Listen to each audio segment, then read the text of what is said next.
on our YouTube channel. But folks, thanks for joining us tonight, and it's my pleasure to introduce my friend Rob Hawk.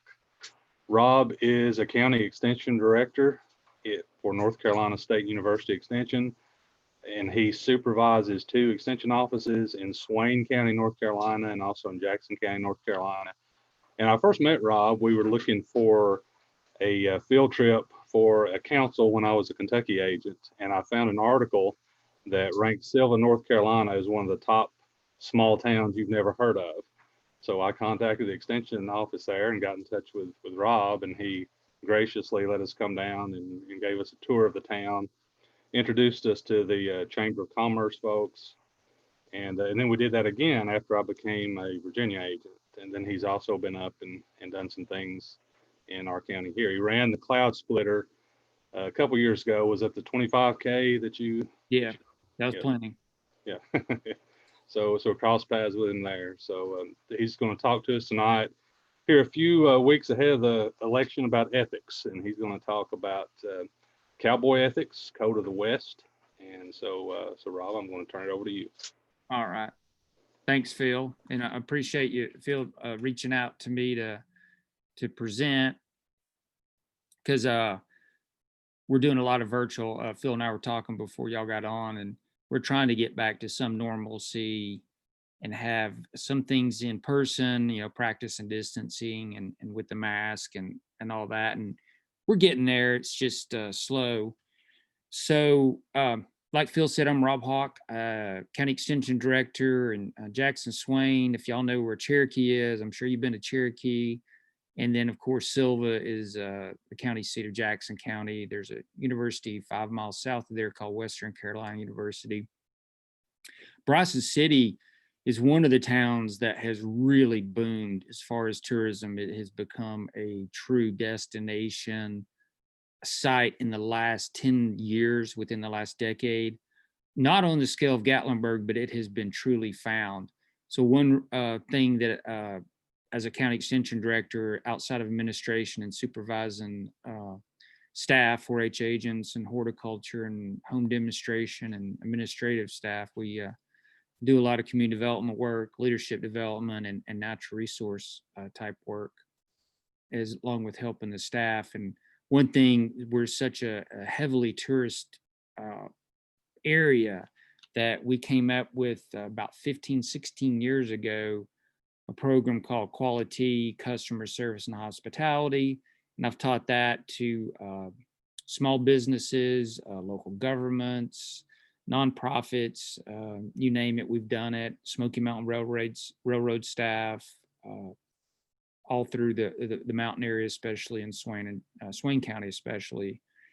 So one thing that I developed several years ago was I started doing some research, Code of the West, cowboy ethics, and it was a thing that we put in the newspaper, kind of getting people ready to think about what they can do and for themselves, as well as what they can do for their neighbors as far as preparing for winter. And I thought, we'll make that an addition to the customer service and hospitality. And glad I get to share it with you, because I know I'm preaching to the choir with you folks. You live in a rural area of Southwest Virginia and East Kentucky there. And some of this is very much something we've known since childhood, because our parents taught us and grandparents taught us. And it's something that we need to be reminded of, and also remind others that we work with and those that reside in our community. So I'm going to share the screen here.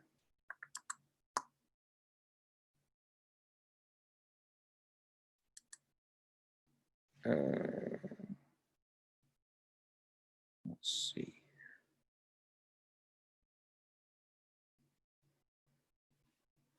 Hold on just a second. Okay. Could everyone see the screen? Just give me a little. Yes. Very good. Okay. So this is a PowerPoint I put together that actually presented at the out of Leopold National Conference probably 5 years ago, maybe 4 years ago. In one of my roles is I'm the North Carolina State co-coordinator of the Leopold Education Project, which is based on Aldo Leopold's philosophy of land ethics. So this kind of fit in with conservation. So some of this ties into conservation, as you'll see. So Code of the West.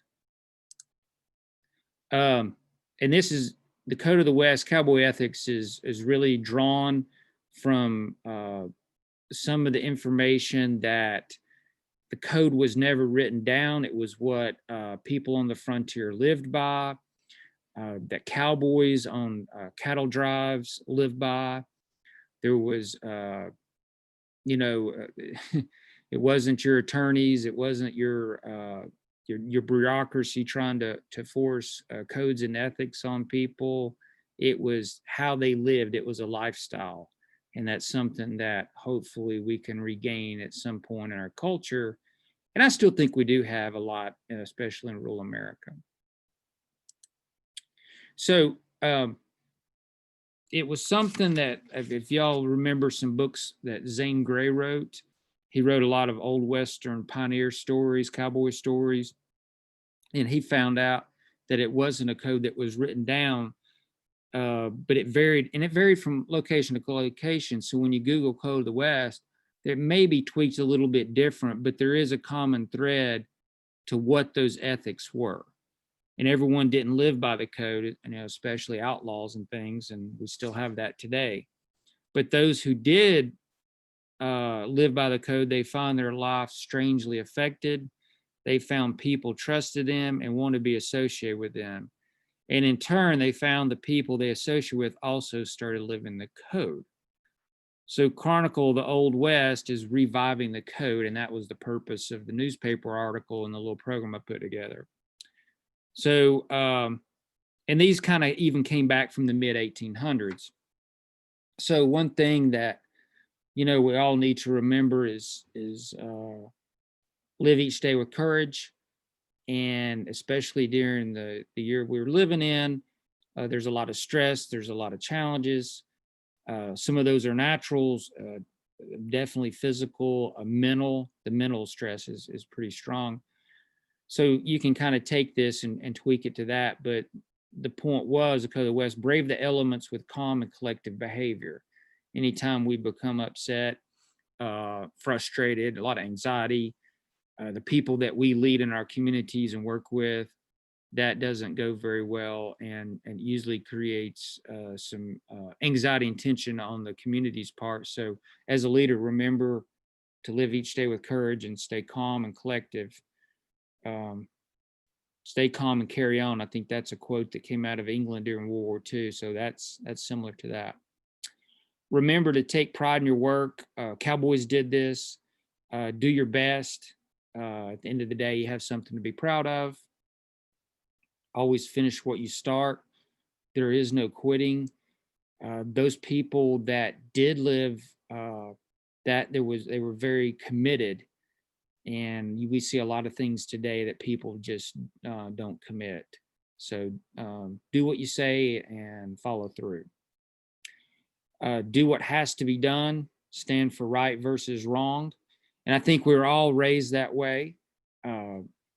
Definitely, I can remember my grandparents, you know, lying, cheating, stealing, those are definitely wrong. And we know the opposite of that to be what is right. So, and you can kind of sum that up with number 5 here. Be tough but fair. There's a discipline thing. Practice the golden rule. There's a square deal. The golden rule is do unto others as you would have them do unto you. And we learned that whether it was in Sunday school or whether it was at grammar school. So when you make a promise, keep it. Trustworthy, you know, be honest. Keep your promise.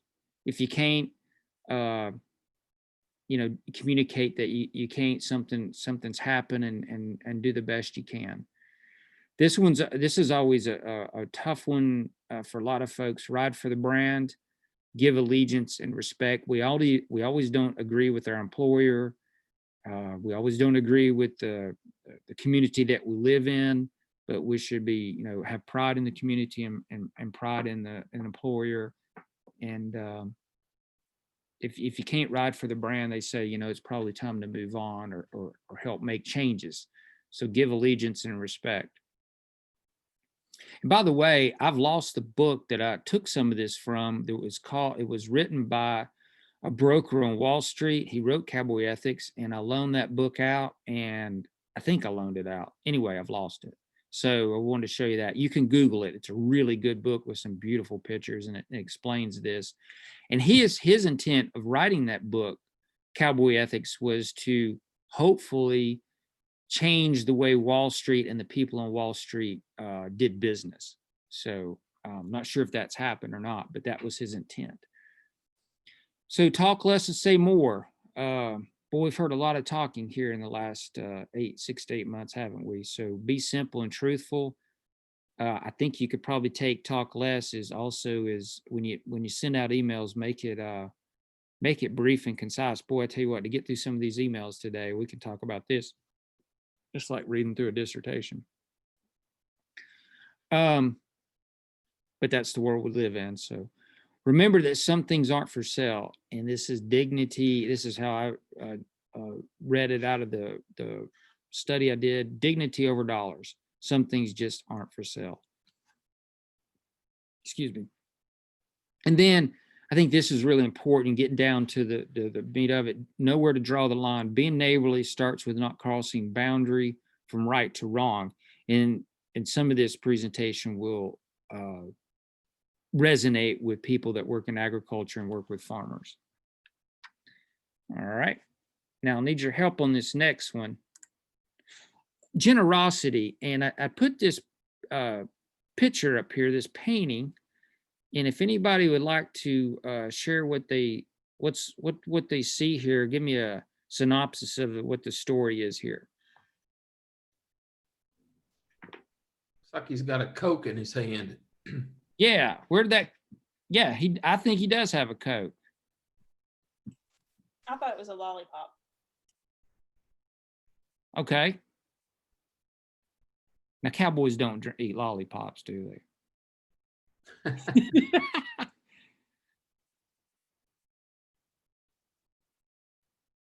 His horse is getting a drink, and it looks like he's going to give the little girl a drink. That's possible. What I was thinking is it might be the opposite. By the way, this is a Coca-Cola advertisement, a painting from the 30s or 40s, and that the horse is getting water at the trough, and the little girl thought possibly the cowboy was thirsty as well.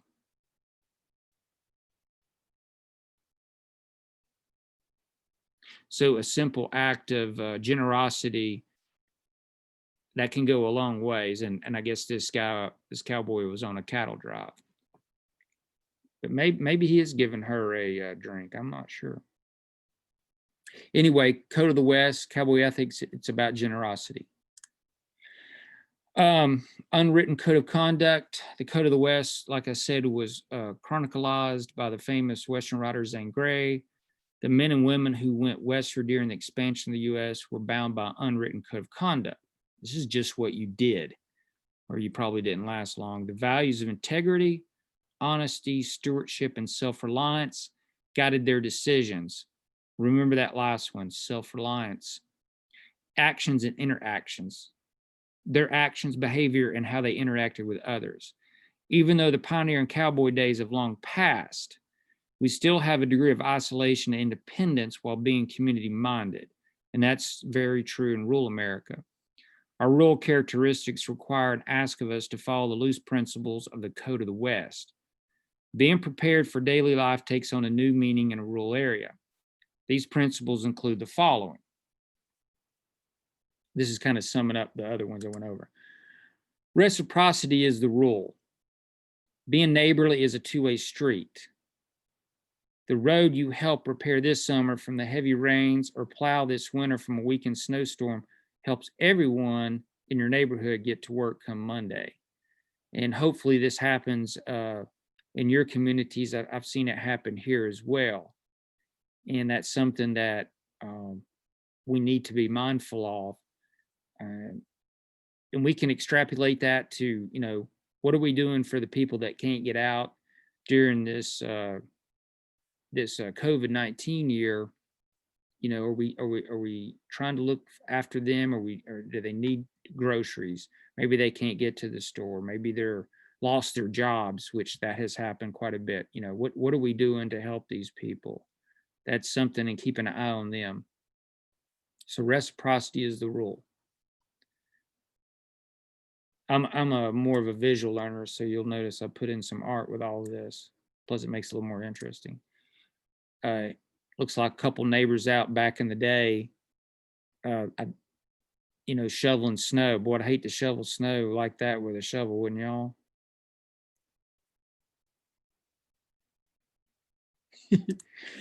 Work together. And this is a good point here. Rural residents who come together often are more successful as a community than those who go it alone. Okay. So working collectively together makes light work for everyone while giving you individual freedom for yourself and your neighbor. Okay. So a lot of times we shouldn't have to rely on our governmental services. We should rely on ourselves, and we can only keep our freedom if we help other people. Okay. Adjacent landowners can work collectively to combat noxious weeds and pastures, which will help save money, labor, and improve the stewardship of resources. It does little good for one farmer to try to eradicate, for example, Johnson grass or multiflora rose or anything that's blooming can blow into the next pasture. That's something, if farmers that have a lot of different adjoining land, adjacent land, trying to eradicate a pest or invasive plant, maybe kudzu or something like that. That's one of our big ones here in Western North Carolina. Work together. I can cut back kudzu, but if the neighbor is not willing to do it, sure is going to create a lot of problem. So try to find that partnership and network. And here's one, y'all may sit on some farmland preservation boards. This is one of their messages for sure, to keep the agriculture going and tell the rest of the community. And we're a very high second home area here in Western North Carolina. A lot of people move in here. They move in here because they want to go to a rural area, but they sometimes move into an area that may be agriculture related. And this is something that they need to understand, that some practice such as burning brush piles or fields or running farm machinery during the dark are common practice necessary for agriculture operations to exist in the community. And it's not going to stay rural if we don't have the agriculture. And we'll throw timber in there as well, which helps maintain our rural characteristics. That's something as people we work with in rural America, we need to explain that to the people that move in, because we've seen this down in Eastern North Carolina with the hog operations. Those hog operations have been there for decades, and then people move in, and then they don't want the smell of, and then that turns into lawsuits, and it can turn into a complete nightmare. So I love this next image. Good fences make good neighbors. Of course, we're not like the movie Open Range. The fencing eventually came, and especially here in the East, working with your adjacent landowner is something that you hopefully can do together. And you hear about these things. I've gotten calls as an agent, someone that has, a dozen hogs. Of course, it's not a full-blown commercial operation. They're doing it butchering from themselves for their family and friends, but then they let the hogs out at night to go rummage through the forest like they did back in the pioneer days and go for the stuff, and then they just basically race the neighbors inside their house. and they become wild and tear up the yard, and it creates a lot of conflict. We've had that problem here, especially in Jackson County. So good fences make good neighbors. That goes back to respect. And then reduce tensions, control not only your livestock, but also your dogs from roaming other properties, which can cause tension among neighbors. Mending fences builds future friendships. So mending fences build future friendships. So just a little tidbit. And then honor privacy and individual responsibility, private property and privacy. People are often unaware of private property lines. Therefore, it is always the responsibility of the individual to know whose land they are on, regardless if it is fenced or not. Remember to always get permission before entering private lands, even if you're walking across the woods. Research maps closely. We have incidents here on more than one occasion where people have hunted for years and then a big development goes in. Of course, the people that are now moving in don't want the hunters, and then the hunters are usually the locals, so then it becomes a native versus a non-native, and that has created a lot of tension in Western North Carolina. So that's something we have to remember.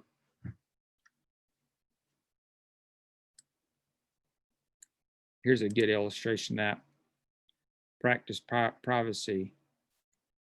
So that ringneck pheasant there is definitely in the know of where to be if the hunters are practicing the regulations hunting. Being prepared and self-reliant. This is a big one.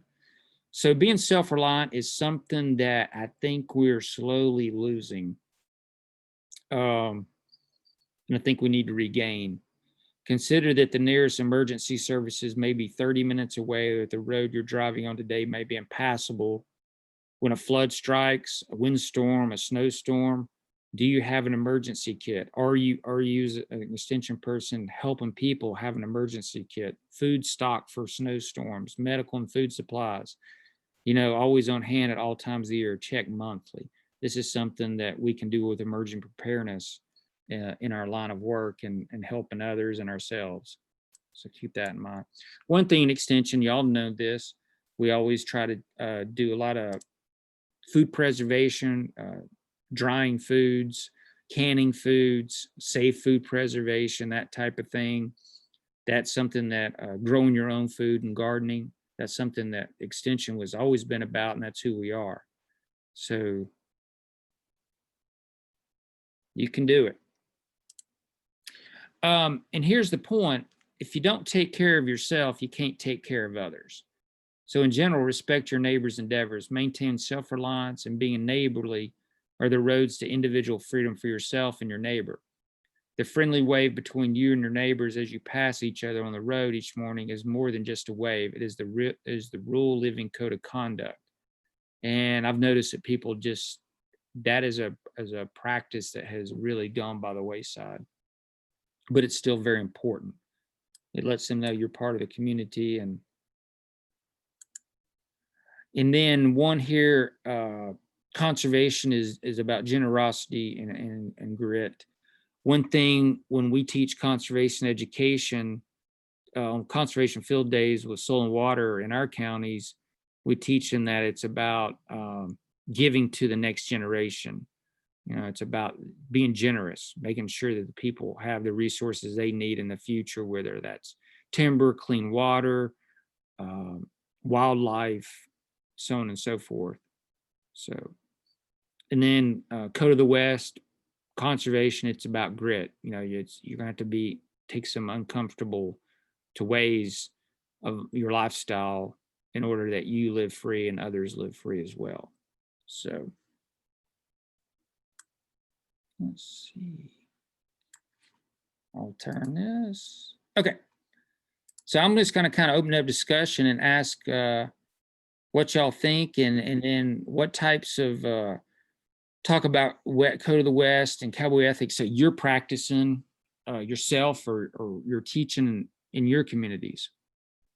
Rob, I wanted to say in regards to that comment about the shovel in the snow and helping your neighbors, and not relying on the government. My grandfather, who would be, I guess he would be 108 if he were alive right now. Mm.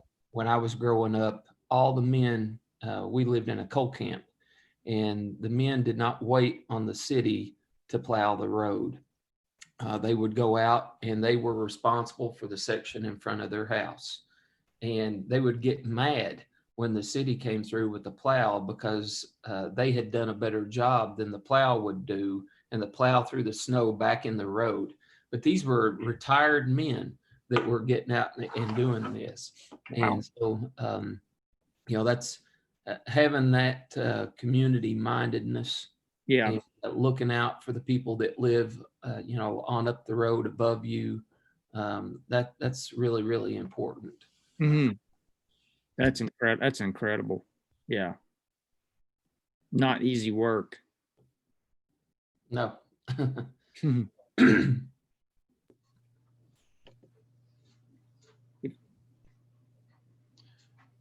Rob, I know one of the things that we all deal with here, you talked about the property rights and so forth.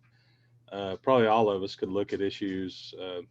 Well, Shad's aware of an issue with a lot of ATV use on a developed trail, and then we run into things with company-owned lands here in Wise County, and people have historically used that for different activities, and now all of a sudden they're going to keep doing that because their grandparents did it. Right. So I know that's a lot of moving parts. I know you got the same situation where you are with having the national park nearby, but sometimes it's a hard adjustment for people if it's something that they've had access to for decades, and then all of a sudden they can't do those things anymore. Yeah, always a struggle. It is a struggle here in the Western North Carolina area. It's been a lot of they call them halfbacks because they were from the north, went to Florida, and they came halfway back after they retired. And they do bring jobs, they bring income, and some of them really do bring some good things, good changes. But then sometimes they want to also bring the way things were where they came from. That's created a lot of tension here. It seems to be a little bit better now, but gosh, 10, 20 years ago, it was brutal. Well, if it's tourist season, here's bumper stickers we've had. If it's tourist season, why can't we shoot them? So, and we're just growing. I mean, we're just, maybe things aren't growing as fast in East Kentucky, but boy, you take this, I call it the Mid-South, it's exploding. Yeah, we're in an impoverished area. Yeah. And the tourism thing has not caught on here like it has.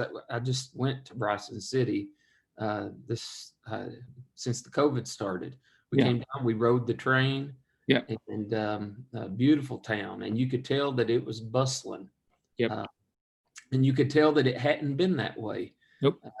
It had been a typical small town that had died, and tourism brought it back.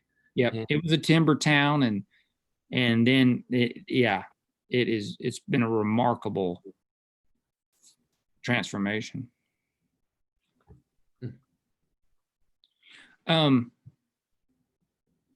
But the situation you have, Shad, in East Kentucky, self-reliance is a major thing that you really have to keep alive and instill in people, because that may be their only opportunity. They might not be able to leave. It may go back to homesteading. It may actually, and that's where extension is really, I think, valuable. I'm starting to see that becoming more and more reality, because we've talked to some people from the university and even some organizations across the state. The children that are being born today possibly will have to grow before their life ends 30% of their food, because the cost will be too much. Good point. Yeah. And, for a long time, this whole field does a lot of stuff with prepper type programming. Yeah. And for a long time, that was considered to be kind of kooks that were into that kind of thing. But This I- COVID thing has made it real. Yeah. So, Yeah, I've and the had canning, friends. all the stuff you talked about, the canning and just being prepared. Yeah. This has made it real. Yeah. Well, Leanne, it looks like your log cabin, you're like on the frontier and the pioneer.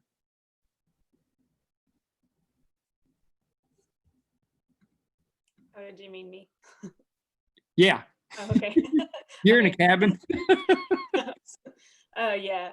Yeah. We live on the farm and I don't know. I try to practice some self-reliance, even though I don't have to. I mean, it's a good thing heritage wise to teach my kids and keep up myself. I'm not 100% self-sufficient, but Well, none of us are, we but yeah. try. Yeah, that's true. If you can just do something, I think it also brings a lot of self-satisfaction and it makes us stronger as a person. I think it really does because we have become so dependent on every, things that maybe we shouldn't be. Hey, Rob, Jeremy Williams here. I'm the ag agent over in Harlan County, Kentucky. Appreciate you coming on tonight, but Well, great stuff. I tend to use the phrase that you use there, good fences make good neighbors. I use that quite often. And I like the part where you brought mend in there, that you're allowed to, you get with your neighbor if somehow he gets a little slack net fence or a bow in the fence and calf crosses the other side, so to speak. You and the neighbor get together and mend it, and you can work that out. So something that that comes to mind, and I even told my family, and I've told others, but passing things down, your heritage down. One of the things that I often say is when I talk to groups is you're one generation away from losing everything you ever knew, everything that was handed down to you. And so if you're that person that refuses to or doesn't care about what your heritage is, whether it be family or whatever, hunting, as simple as hunting or fishing, if you're not interested in that, the next generation is never going to learn about it. It could stop with you. So yeah, just caring about some of the stuff that you work with. exactly. Good information though. Thank you. Jeremy, you bring up a point about the calf and the fences. There was a situation here just about 4 years ago in the south end of Jackson County in a community near Cashers. Y'all may have heard of that. It was actually between Cashers and Highlands. That's a very big Fraser fir Christmas tree production area. And one of the tree farmers had a section of his tree plantation next to, I think it was strawberries. I'm not going to say names, of course, but they were spraying on a spring day and strong winds, and the trees were downwind of this farm. And they shouldn't have been spraying because it was one of those spring days, drifted over downwind, and it burned several rows of his Fraser fir. He lost tens of thousands of dollars. Not only that, the tension grew that the farmer that did spray denied that it was him. And that ended up going to court. It was bad. It was bad. They had to bring in scientists and from the university, and it was ugly. And there's no need for that. There's just no need. And he has since taken those trees away. He lost that field. So that's the kind of stuff that can happen. Rob, has NC State taken anything that you've put together and put this in the form of a publication? No, the only thing I've done, Chad, and I'm going to send this to each of y'all. So after this, if you can send me your physical mailing address, I'll send you some stuff. I just made a little fact sheet, and it was simple. I put that Coke thing, and then I wrote it out. That's the only thing we've done. That would make an excellent publication, especially if you highlighted some of the things like the spray. Just kind of spell that out. Yeah. Okay. I think that would have broad appeal nationally for people that maybe live in suburban, on that rural suburban interface. Correct. Okay. With a situation like that comes to mind is these two neighbors may have not have known each other well, which is typical this day and time, even in neighborhoods. Yeah. And so they doing the right thing could have brought both the neighbors together and said, hey, I've done this, I've done wrong, but let me tell you what I'm doing with strawberries. And then the Christmas tree neighbor, so to speak, is, he's oh, let me tell you what I'm doing here. And so it may have formed a neighbor bond. In other words, the good fences make good neighbors, and they were able to mend a fence. So that I must share that definitely some great information there.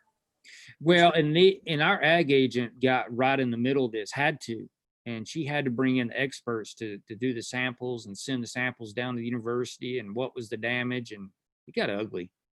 So y'all have been through this kind of stuff. Yeah, and the sad thing is an attorney made money off of it when it could have been resolved through just, I know that was expensive on the strawberry farmer. Yeah. But if he had just gone ahead and owned up to it, tried to work something out up front, then he's not just out the expense of the attorney. He's burned a bridge with his neighbor now, and that's never going to be restored. Yeah. So another one, and y'all probably had this. We had a lady call us, and she said, "I've got a neighbor that had 3 hogs and had 6 hogs and 9 hogs and a dozen hogs. It went from slaughtering a couple in the fall to a couple, a dozen, which is a lot." And she goes, "I can't even go out my house. These things chase me in the house. What do I do?" Well, the sheriff's department went up there and they pin them up at night and then loose, or let them. We've had a lot of that. I don't know if y'all have had any of that kind of stuff. I know something that we run into is sometimes we'll have folks who maybe lose bees, and they're accusing the neighbor, and what the neighbor has sprayed, there's no way that killed those bees. It was just probably the bees starved or something like that, but you just can't convince. Some folks think that anything except their poor management's what killed the bees. So it's just really hard to know which way to go with that. Yeah, and I think if we can educate people up front before these situations happen, that's the better. It's better to have the neighbor built. We've all had, I guess, neighbors that didn't cooperate, and that's. Rob, I had a neighbor that had 40 dogs on a 1/4 acre lot in a residential neighborhood. You can't make that stuff up, and so sometimes you can't fix, there might be mental illness even involved, and that's a whole different can of worms. But yeah, what you've been talking about is just a reminder to us to be the people that we want to live next to. Yeah. So, I'll also send you this here, Living the Code, and we, respect yourself and others, accept responsibility for your life, be positive and cheerful. That's really, really important. Be a person of your word, go the distance, be fair in all your dealings, be a good friend and neighbor. I've got some really good neighbors right now. They're renting a house near me. They're working on the new casino tower, and my gosh, they're great. The only cowboy ethics that my dad, that I learned as a kid growing up was when we were going out to the farm to work, you always wanted to sit in the middle because whoever's on the outside had to open the gate every time. You didn't have a stick shift. I grew up with an uncle with an old Chevy, and first was in his lap and fifth was in the second person's lap. So the person in the middle, your knees were constantly getting beat to death. Yeah, we had that, but it was better than getting in and out of the truck so many times. And you also didn't have to drive. Yeah.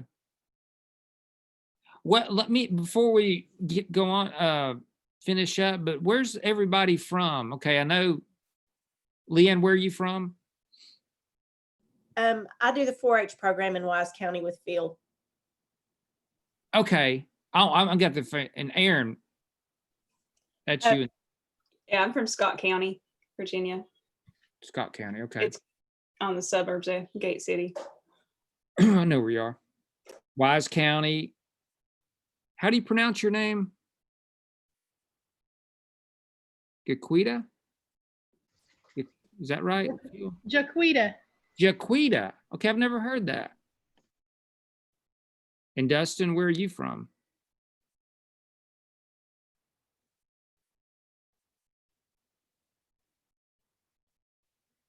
Dustin's in Harlan County, a little place called Pine Mountain.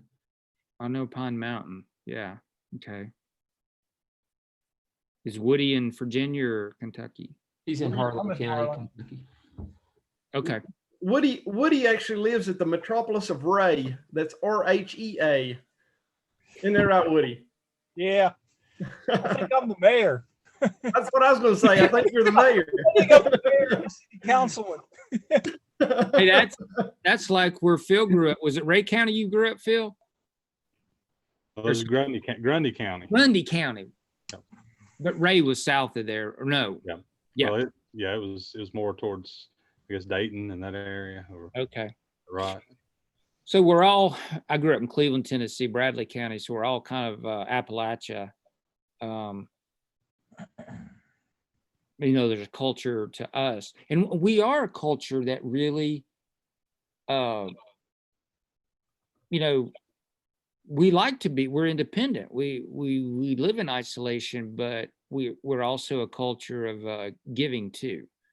I think most rural cultures are, but as time goes on, we can kind of get more distant, whether it's technology or division, COVID, whatever, things get a little bit more difficult. And I'll be honest, I've some friends of mine, if I do not check in during these times, they have really drifted away. I don't know if y'all have experienced that, but I've seen some friends drift.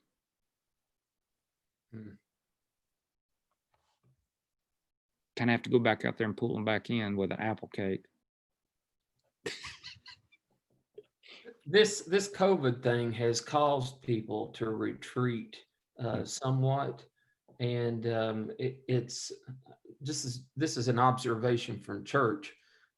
We've had a lot of people that I feel like have it's almost like they've lost some of their socialization, that they've been at their house for so long.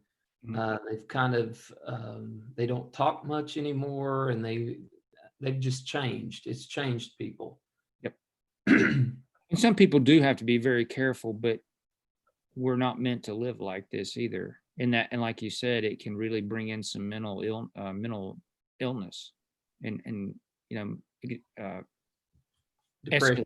things can get worse for sure. And then I think it's turned me more to an introvert. And I'll be honest with you, I have probably gained more than I lost. Probably gained more than I lost.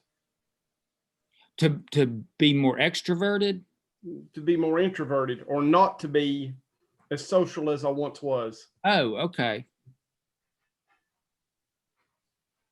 Phil's hoping that happens to me, but thus far it has not.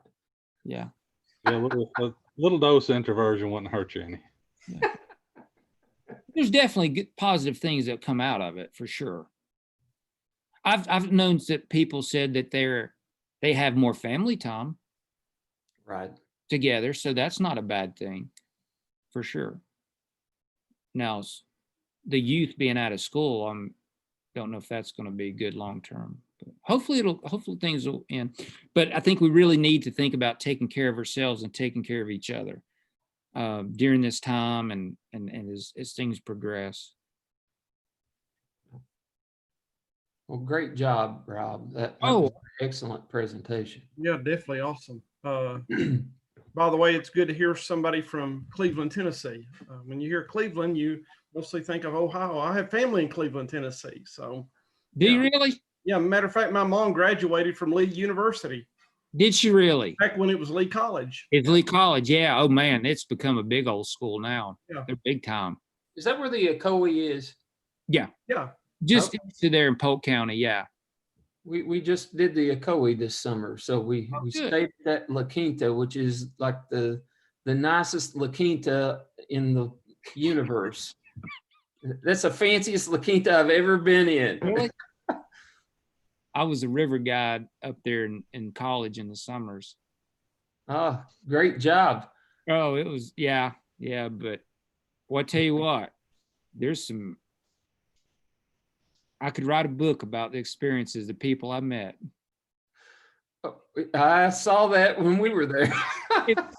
And some of the people out of Alabama, bless their soul. Oh my. Had they not been out of Alabama before? Oh, I think they'd been out, but they didn't know how to behave when they left. Oh my goodness. I had to take one boat completely and take them off the river. They were out of control. They got mad.